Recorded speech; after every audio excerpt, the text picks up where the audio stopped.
E eu já convido você para abrir a Bíblia comigo, você que trouxe a palavra de Deus, Evangelho de Cristo, segundo escreveu o evangelista Marcos.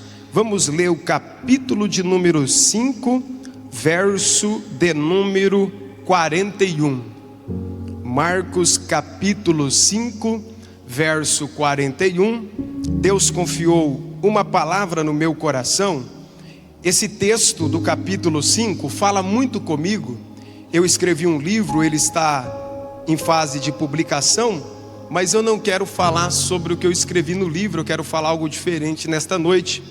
Deus me deu um livro e o tema do livro é De Mal a Pior Nunca Mais. E é justamente dentro desse texto, mas eu quero falar algo diferente nesta noite que o Senhor confiou em meu coração. Marcos capítulo 5, um texto muito conhecido, verso 41. O texto da palavra de Deus nos diz assim: E tomando pela mão, disse, Talita cumi, que quer dizer, menina, eu te mando, levanta-te. Eu vou ler uma vez mais o verso 41, que diz assim: tomando pela mão, disse, Talita cumi, que quer dizer, menina, eu te mando, levanta-te. Amém? Esse é o texto em epígrafe que o Senhor colocou no meu coração. Meus irmãos, o texto que lemos do capítulo 5, quando nós lemos o capítulo 5, é um capítulo recheado de milagres que Jesus fez no seu ministério. O capítulo 5, quando Jesus chega na região de Decápolis, a Bíblia diz que ele liberta um homem de espíritos malignos. Passando mais os versículos, ele cura uma mulher que tinha um fluxo de sangue. E no verso que lemos, ele ressuscita a filha de Jairo. Mas antes do capítulo 5, é necessário nós entendermos o que Jesus enfrentou antes de chegar neste capítulo.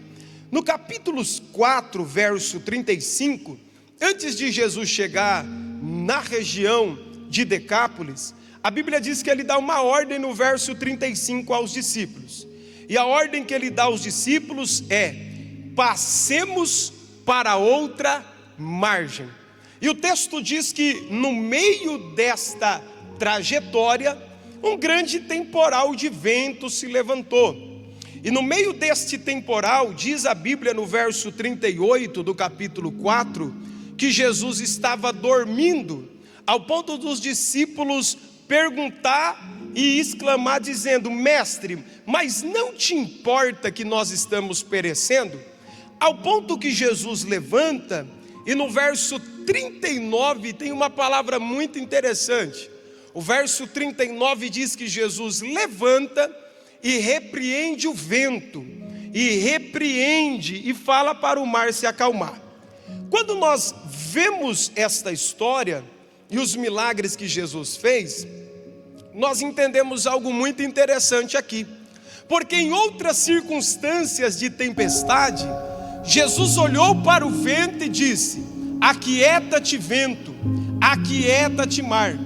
Mas nessa circunstância, o texto da Bíblia diz que Jesus se levantou e repreendeu o vento.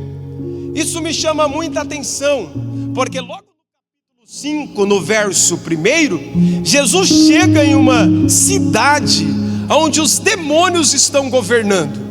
Eu sei que os irmãos lêem a Bíblia mais do que eu e sabem que segundo Atos capítulo 27, quando Paulo fez aquela viagem missionária, a Bíblia diz que o vento bateu e direcionou o caminho que o barco que ele estava. Então nós entendemos que naquela época os ventos direcionavam a direção da embarcação. Nós entendemos que diferente de hoje, naquela época os ventos direcionavam a direção da embarcação. O barco que queria seguir para uma direção, ele era preparado para que o vento pegasse em suas velas e levasse para a direção que queria seguir. Mas antes de Jesus chegar nesse capítulo milagroso, A Bíblia Sagrada diz que eles enfrentaram um temporal de vento. A Bíblia não diz que foi um temporal de chuva. O texto é enfático em dizer no verso 37 do capítulo 4 que foi um temporal de vento, diferentemente de outra circunstância que Jesus enfrentou. E quando Jesus acorda, ele não disse como ele dissera em outras ocasiões: aquieta-te vento, aquieta-te mar. Não, Jesus levantou a voz, está escrito na Bíblia, e o texto diz que ele repreendeu o vento. Isso nos chama a atenção nesta palavra, porque os irmãos sabem que esta palavra repreender, ela tem uma conotação espiritual.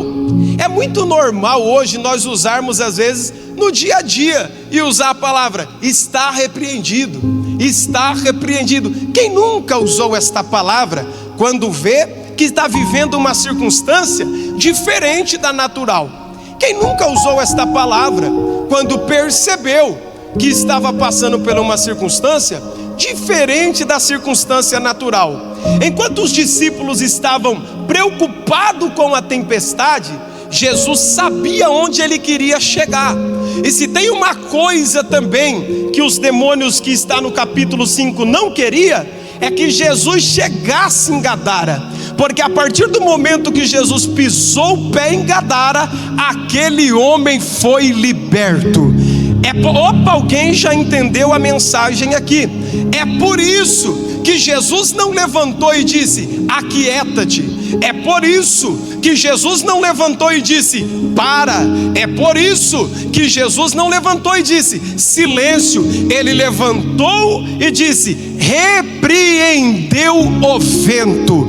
O que Jesus está nos ensinando nesse texto é que ele conseguiu perceber que por trás daquela tempestade tinha uma força espiritual. Deus trouxe alguém nesta igreja nessa semana profética para dizer: eu estou dando autoridade nas suas mãos para você guerrear no âmbito espiritual. Tem coisas que você está passando que você sabe que não é normal. Tem coisas que você está enfrentando que você sabe que não é normal.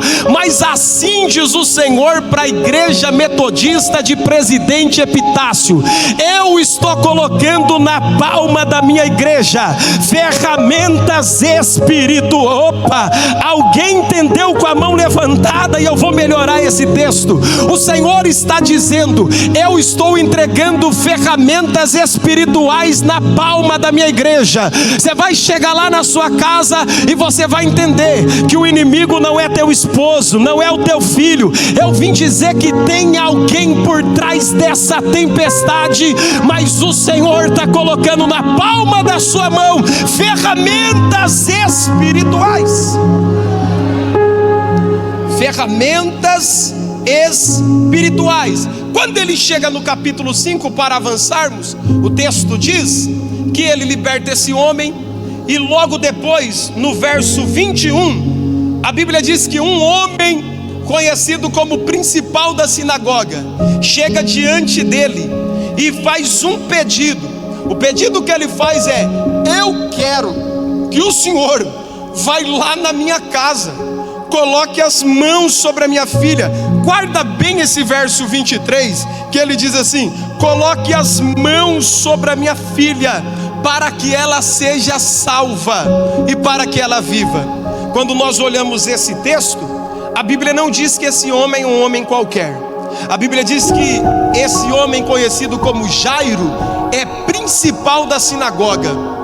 E os irmãos sabem que o chefe da sinagoga, ele nada mais era que um fariseu instruído na lei, na interpretação da lei, que direcionava a liturgia da reunião da sinagoga, e era ele também responsável por esclarecer as escrituras. Sendo assim, Jairo era aquele que zelava da lei. Jairo era aquele que verificava a aplicabilidade da lei na vida das pessoas. Só que no meio desta trajetória, a Bíblia diz que aparece uma mulher, e esta mulher tem um fluxo de sangue. O texto diz que esta mulher está no meio da multidão. Mas quando eu olho para esse texto, a Bíblia diz que ela chegou depois de Jairo. Mas Levítico capítulo 15, verso 19, a Bíblia diz que a lei do fluxo sanguíneo dizia que esta mulher não poderia estar no meio da multidão. Esta mulher não poderia estar no meio do convívio social, porque ela corria risco, se caso ela fosse vista, de ser também apedrejada. Esta mulher chega depois de Jairo. Só que a Bíblia diz que ela vem de baixo, toca na orla das vestes do Senhor Jesus, ao ponto que ele observa que dele saiu virtude. E o texto diz que neste momento que a virtude sai do corpo dele, o sangue da mulher é estancado imediatamente. Mas aqui há dois paradoxos muito interessantes, porque não foi a mulher que chegou primeiro. A Bíblia diz que quem chegou primeiro foi Jairo. Jairo chegou primeiro querendo um milagre na sua casa. A mulher chegou depois querendo um milagre na sua vida. Se a mulher chegou primeiro e Jairo, se a mulher chegou depois e Jairo chegou primeiro, o porquê Jairo ficou por último? O porquê Jesus não atendeu Jairo que chegou primeiro? Porque se tem uma coisa que Jesus não busca, não é quem chegou primeiro ou quem chegou por último. Na presença de Jesus, Ele não está procurando quem chegou primeiro ou quem chegou por último. Ele está procurando quem veio com propósito. Aleluia! Alguém entendeu esta palavra? Ele não está preocupado com quem veio primeiro ou com quem veio depois. Ele não está preocupado com quem veio de carro ou com quem veio a pé. Ele não está preocupado com quem veio empurrando a bicicleta ou com quem veio pedalando. Ele está preocupado na semana profética com quem veio com propósito. Opa! Alguém entendeu o que eu estou dizendo? Porque quem vem com propósito vê a porta se abrir. Quem vem com propósito vê a cura chegar. Quem vem com propósito vê milagre acontecer. Quem vem com propósito volta para casa diferente. Oh glória! Eu sinto a presença dele aqui. Eu sei que eu estou pregando para uma igreja que saiu de casa e disse: não importa se é o Tiago que vai pregar, se é o João, se é o Pedro ou se é o André, eu saí de casa com propósito, porque eu sei que naquele ambiente a minha vida vai ser mudada, a minha casa vai ser mudada. Eu não sei se você crê em palavra profética, mas levanta uma mão bem alta, bem alta, bem alta, bem alta. Assim diz o Senhor para quem está com a mão levantada: 2025 é ano do propósito de Deus na sua vida. Se alguém pegou com as duas mãos levantadas, eu vou melhorar. 2025 é ano que você vai ver porta aberta, cura chegando, milagre acontecendo. Alguém não vai entender, porque vai dizer assim: eu estou na igreja há 5 anos, eu estou na igreja há 10 anos, ele chegou aqui ontem, já está sendo abençoado, já está sendo transformado. Porque com Jesus não é quem chegou ontem ou quem chegou hoje, é quem veio com propósito para adorar. Oh glória! Eu sinto a presença dele. Eu não sei se você veio com propósito, mas se você veio, celebre o Deus da palavra nesta noite. Aleluia! Propósito. Ela chegou por último, mas ela chegou com propósito. E qual era o propósito, Tiago? O propósito de Jairo, Tininha, era esse. Jairo olhou e falou assim: eu quero que o senhor vai lá em casa resolver meu problema. A mulher, pastor Tiago, pensou diferente. Ela falou assim: a mesma distância de Jesus para mim é a mesma distância de mim até ele. Aleluia. A mesma distância de Jesus para mim é a mesma distância de mim para ele. Enquanto Jairo está lá falando assim: vai lá resolver meu problema, a mulher falou assim: eu vou pegar o meu problema e vou levar na semana profética para ele resolver.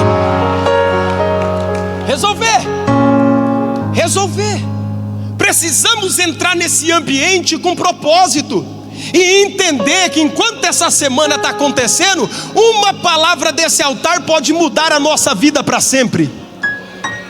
Precisamos chegar aqui com propósito e entender que uma mensagem desse altar pode mudar a nossa vida para sempre. A mulher chega com risco de vida, toca, só que o texto é lindo. Eu gosto de pregar a Bíblia e sei que essa igreja ama a Bíblia. Quando ela chega e toca em Jesus, o verso 29 diz assim: e logo se estancou a hemorragia. Eu quero falar aqui nessa noite, talvez eu estou pregando para profissionais da saúde aqui, talvez tem médicos, enfermeiros aqui, e vai até saber melhor do que eu, mas eu vou usar um médico bíblico para você também crer no que eu vou falar. Lucas no capítulo 8 verso 43, ele diz assim que o sangue estancou. Isso me chamou muita atenção, porque quando ela chega, pastor Tiago, perto de Jesus, Jesus é tão poderoso, mas tão poderoso, que só dela chegar perto, o problema é estancado. Só que a Bíblia diz, irmãos, quando nós olhamos para essa palavra, eu sei que eu estou pregando para profissionais da saúde aqui, e vocês vão saber melhor do que eu.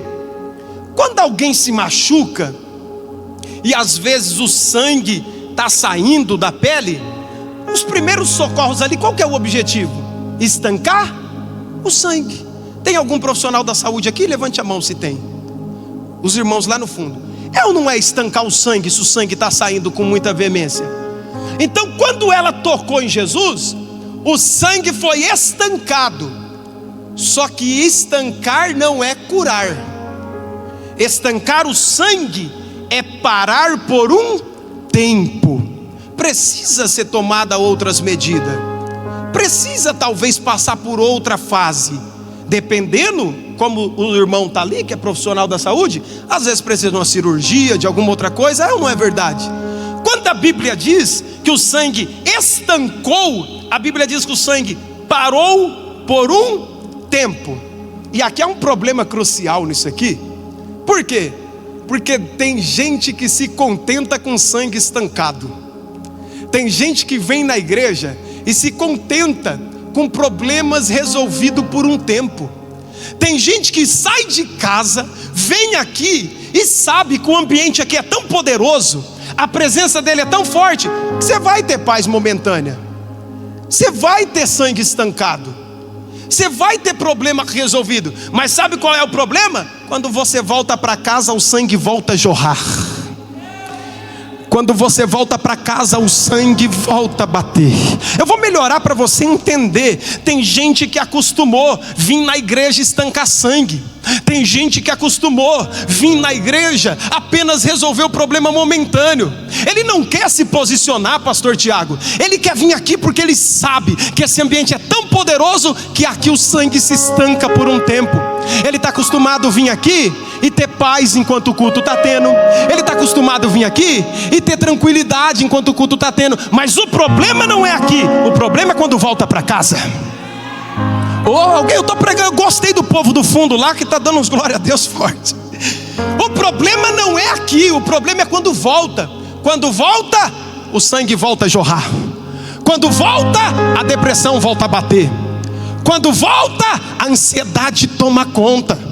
Quando volta, a crise de insônia toma conta. Por quê? Porque se acostumou com sangue estancado. Mas a mulher não. Verso 29, a Bíblia diz que o sangue estancou. Aí Jesus perguntando: quem me tocou? Quem me tocou? Quem me tocou? E a mulher: eu já me arrisquei demais para voltar para casa e levar os mesmos problemas. Eu me arrisquei Opa, eu estou arrepiado aqui, pastor Tiago. Eu já me arrisquei demais para voltar para aquela depressão. Eu já me arrisquei demais para voltar para aquela ansiedade. Eu não quero sangue estancado, eu quero problema resolvido. Aleluia, aleluia, aleluia. Deus trouxe alguém nessa casa de oração. Até quando você você vai viver com sangue estancado? Até quando você vai viver dessa forma? Você vem aqui, os louvores são entoados, a palavra é pregada, você sente o Espírito de Deus, mas o problema é quando você volta para aquela casa. O problema é quando você volta para aquela empresa. O problema é quando você volta e coloca a cabeça no travesseiro. Mas essa mulher olhou e falou assim: eu já me arrisquei demais, eu não posso perder a oportunidade. Eu não vou aceitar voltar para casa com o meu problema resolvido pela metade. Eu não vou aceitar. Essa mulher está igual alguém que já chegou aqui, que está com a mão levantada já. Eu não aceito hoje voltar da semana profética e o diabo querer me atormentar, e a depressão querer me atormentar. Hoje eu volto de mão dada com Jesus para casa. Quantos vão voltar? Levante a mão ao céu e celebre o Cristo da palavra. Aleluia! Você não está entendendo o que eu estou dizendo. Só que eu vou dizer o segredo. Eu gosto da Bíblia. Eu vou dizer o segredo, porque pastor Tiago, quando ela tocou, o texto diz que ela recebeu virtude. Virtude. Jesus é tão poderoso, irmão, que tem pessoas que podem nunca ter um encontro com Ele, nunca nem ouviu dele, mas se ela chegar aqui, ela tem poder de receber virtude. Já convidou alguém para o culto que ele falou assim: eu nunca fui numa igreja, mas quando eu fui lá na igreja metodista, parece que eu me arrepiei, eu chorei, eu senti um negócio diferente. O que é isso? Virtude. O ambiente onde Jesus está faz virtude sair. E o texto diz, irmão, isso aqui é para quem gosta de Bíblia. A Bíblia diz assim que quando ela tocou no verso 29, ela recebeu virtude. Mas eu preciso dar o segredo da bênção dessa mulher. O segredo dela está no verso 33. Porque no verso 33 a Bíblia diz que ela se... Aqui eu vou ler aqui, que eu gosto de pregar aqui por causa desse negócio aqui, para ler a Bíblia toda hora é muito bom. A mulher, sabendo que ele tinha acontecido, lê comigo essa parte depois da vírgula. O que ela fez? O que ela fez? Não, mais alto. O que ela fez? Você pode ser profeta com alguém se não ferir a tua liberdade cristã? Coloque a mão sobre alguém assim, ó. Coloque a mão sobre alguém e fala assim: vai ficar de longe ou vai se aproximar? Ai, alguém está entendendo? Coloque a mão sobre ele e fala: vai ficar de longe ou vai se aproximar? Eu estou arrepiado aqui, pastor Tiago. Vai ficar de longe ou vai se aproximar? Porque distante é sangue estancado, mas aproximando é problema resolvido. Quantos celebram? Aleluia!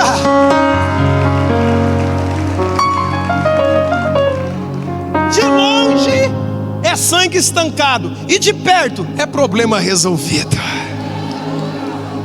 Eu vim entregar uma palavra profética para alguém. De perto é problema resolvido. A decisão está nas tuas mãos. Você veio na semana profética para ficar de longe ou para se aproximar? Porque se você se aproximar, Jesus está dizendo, vai ser problema resolvido. Eu estou sentindo a graça de Deus nesta palavra, pastor Tiago. Alguns já estão pegando comigo aqui. Eu estou arrepiado sobre esse altar. E eu sei que aqui não sou eu. Eu sei que vocês estão numa semana profética de oração. Eu só estou sendo um instrumento. Isso aqui é fruto desta igreja, da oração desta igreja. O que eu estou sentindo sobre esse altar, que você possa sentir aí também, e se aproxime do trono da graça. É por isso que Paulo disse: quando entrares no Santo dos Santos, entra com ousadia no novo e no vivo caminho, que é o sangue, que é o corpo do Senhor Jesus. Aleluia! Vai ficar de longe ou vai se aproximar? Deus trouxe alguém aqui para dizer: está nas tuas mãos. Vai ficar de longe ou vai se aproximar? Porque se você se aproximar, problema resolvido. Eu estou pregando para alguém que está vindo na igreja há tanto tempo e está tendo problema resolvido pela metade. Eu estou pregando para alguém aqui, eu estou falando no Espírito de Deus, para alguém que está aqui e está vivendo milagre pela metade. Eu estou pregando para alguém que está aqui, que você até estava na semana profética do ano passado, e do ano para cá foi só milagre pela metade. Mas você recebe uma palavra profética? Então levante a mão. Assim diz o Senhor: depois deste culto, você vai parar de viver milagre pela metade. Você vai parar de ter problemas resolvidos pela metade. O Senhor está dizendo para alguém: se você se aproximar, é milagre por completo. Se você se aproximar, é milagre por completo. Eu não sei se você consegue sentir o que eu estou sentindo, mas os céus estão abertos sobre o presidente Epitácio para te dizer: se você se aproximar, é porta aberta por completo, é cura por completo, é bênção por completo, é tudo por completo. Mais uma vez para mim, para outro tópico e encerrar. Coloca a mão em alguém aí e fala assim: vai ficar de longe ou vai se aproximar? A decisão está nas tuas mãos. Quando ela se aproxima, a Bíblia diz que o problema dela foi resolvido. Só que o texto diz que ela gastou tudo que tinha com os médicos e o problema não resolveu. Antes ela foi de mal a pior. E depois que Jesus faz um milagre na vida desta mulher, a Bíblia diz que agora ele se direciona para a casa de Jairo. E quando ele vai para a casa de Jairo, alguém chega no meio do caminho e diz assim: não incomode ele. Por quê? Porque a sua filha acabou de morrer.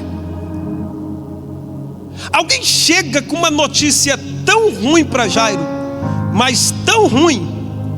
Ele está indo buscar Jesus e no meio do caminho alguém fala: não precisa incomodar mais. Por quê? Não tem mais jeito. Aí o que eu amo a palavra de Deus, porque no verso 33 diz assim: mas Jesus, sem acudir, sem receber as palavras, disse ao chefe da sinagoga: não temas, crê somente. Isso aqui me chama a atenção, irmãos, porque Jairo, ele não saiu para buscar Jesus quando a filha morreu. Ele saiu para buscar Jesus quando a filha adoeceu. Enquanto o problema surgiu dentro da casa dele, ele saiu para buscar Jesus. Tiago, mas o que tem a ver com isso? O que tem a ver com isso? O que tem a ver com isso é que às vezes Jesus permite alguns problemas acontecer para nos tirar de ambientes antes que a nossa fé se desfaleça dentro dele. Porque se a menina morre lá, Jairo não ia buscar Jesus e não ia acreditar que ela poderia viver um milagre. Mas quando ela adoeceu, Jesus, a Bíblia diz que ele foi buscar Jesus. Às vezes, grave isso aqui que eu vou falar para você. Às vezes muitos problemas acontecem para nos desconectar de ambientes que destruiria a nossa fé. Eu vou falar devagar de novo para o povo do fundo lá. Às vezes, alguns problemas acontecem para nos desconectar de ambientes que destruiria a nossa fé. Oh meu Deus, você não está entendendo, eu vou dizer devagar. Aí você não está entendendo porque aquela porta fechou. Aí você não está entendendo porque aquele amigo te abandonou. Aí você não está entendendo porque pessoa se afastou de você. Aí você não está entendendo porque aquele projeto deu errado. Você não está entendendo, foi Deus desconectando você de pessoas, de lugares, de ambiente, que a sua fé iria ser sepultada. Mas, alguém já pegou com as mãos levantadas. Mas assim diz o Senhor, porque você decidiu sair daquela casa e vir para a semana profética buscar Jesus, você vai voltar com vida. Você vai voltar com vida. Você vai voltar com vida. Eu trouxe uma palavra de Deus para alguém. Não acabou. Não acabou. Eu estou pregando no Espírito para alguém para dizer: não acabou, diz o Senhor para você. Não acabou. Acabou. Entenda uma coisa: Jairo, você saiu na hora certa. Jairo, a porta fechou na hora certa. Jairo, aquele amigo te abandonou na hora certa. Jairo, aquelas pessoas te deixou na hora certa. Você está aí todo confuso, pensando que deu errado. Não deu errado, você saiu na hora certa. Você veio para cá na hora certa. Você não está entendendo por quê, Tiago? Porque em 2025 tem um tempo novo para você. 2025, alguém está pegando com as duas mãos levantadas. Se você recebe, aplauda e celebra o nome de Jesus. Aleluia. Aleluia. Quando ele chega na casa de Jairo, o texto diz, para a gente encerrar, que havia algumas pessoas na casa de Jairo. E essas pessoas, a Bíblia diz, que elas estão chorando. Eu vou colocar o nome dessas pessoas de cultivadores de miséria. Quem são os cultivadores de miséria?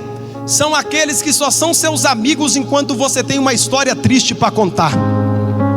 Os cultivadores de miséria são aqueles que só estão do seu lado quando você tem uma história triste para contar. Quando você conta uma bênção, até o semblante ele muda. Quando você conta uma bênção, até a fisionomia muda. Jesus chega lá na casa e a menina está morta, está todo mundo chorando. Ele fala assim: a menina vai viver. A Bíblia diz, irmão, é a Bíblia que diz, verso 40. E todo mundo começou a dar risada da cara dele. Eu não entendo isso aqui, pastor Tiago. Como que alguém está chorando, sepultando uma menina, quando Jesus fala, vai ter vida, já começa a dar risada? Eu não entendo esse tipo de personalidade que está chorando numa hora, mas já está rindo da cara de Jesus depois. Então Jesus olha e fala assim: sai todo mundo de dentro da casa. E aqui me chama a atenção muito forte, porque a casa não era de Jesus, a casa era de Jairo, mas Jesus entrou primeiro do que Jairo.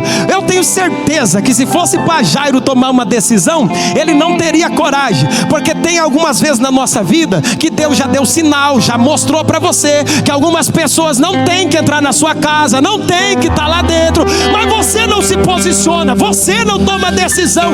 Aí Jesus entra no ambiente e fala assim: deixa comigo, só deixa eu entrar, porque quando eu entro, eu tiro quem é para tirar, eu mando sair quem é para sair. Quando eu entro, eu mudo o que é para mudar. Eu vim entregar uma palavra profética para você.